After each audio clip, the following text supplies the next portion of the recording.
y'all join the mob. If you're new to the channel, we are promoters of a positive lifestyle. We want to give you life hacks, tips about mindfulness, growth opportunities, financial, physical. We want to touch your mind, your body, and your soul, and make sure that we are just growing as people. Yeah.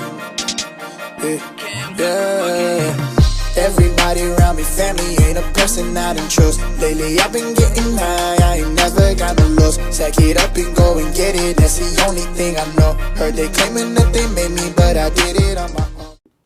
Beautiful people, what's happening? What's up? What's up? What's happening? Marcus More Growth Mars back with another one. Anyone that's new to the channel, please be sure to comment, like, and subscribe. It is greatly appreciated, and we love to see y'all join the mob. With that being said, today's affirmation is all about culture. The quote, I'm gonna read it to you right now, actually goes, "Culture is the name for what people are interested in, their thoughts, their models, the books they read, and the speeches they hear," by Walter Lippmann.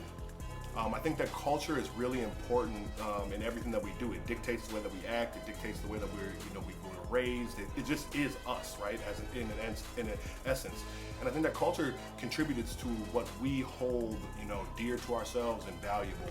And as I was thinking about culture, I was thinking about, we've been talking about not just setting long-term goals, but setting smaller-term goals, the 30, the 60, the 90-day goals. And I was thinking, how did I learn how to actually do this? Where did I drive this from?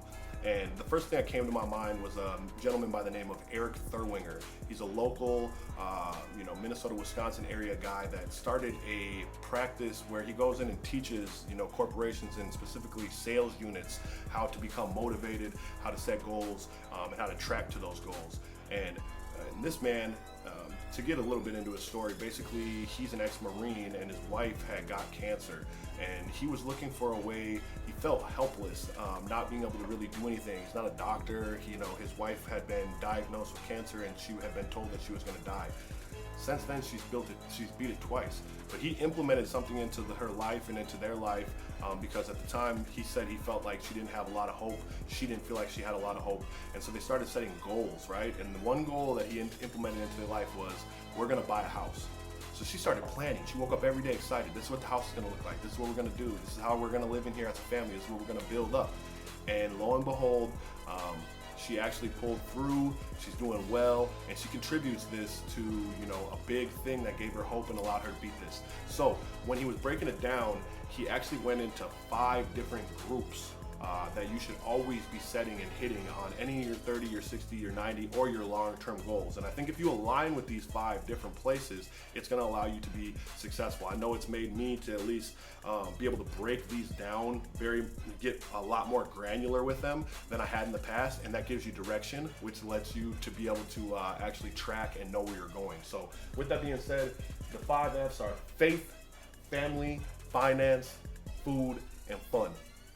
Your faith, whoever you pray to or whatever you worship or, whatever you have faith in, make sure that that's sound. I think that that's the number one thing that backs your mentality, it backs your mind, is that you have faith in something. I don't care if it's finances, I don't care if it's God, Buddha, Allah, whatever. Make sure that that's solid in your life, right? The second is your family.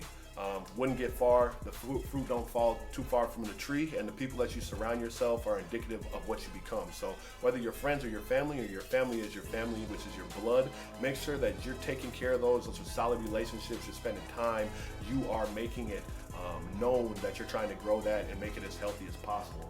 Third, food. Obviously, food and fitness could be mixed into one if you want to make that one F, but you want to make sure that your body, which is your temple, is being fed correctly, that you're not just eating garbage, that you're actually getting up and moving your body and exercising, right? Because if your body is right, then a lot of other things fall in line.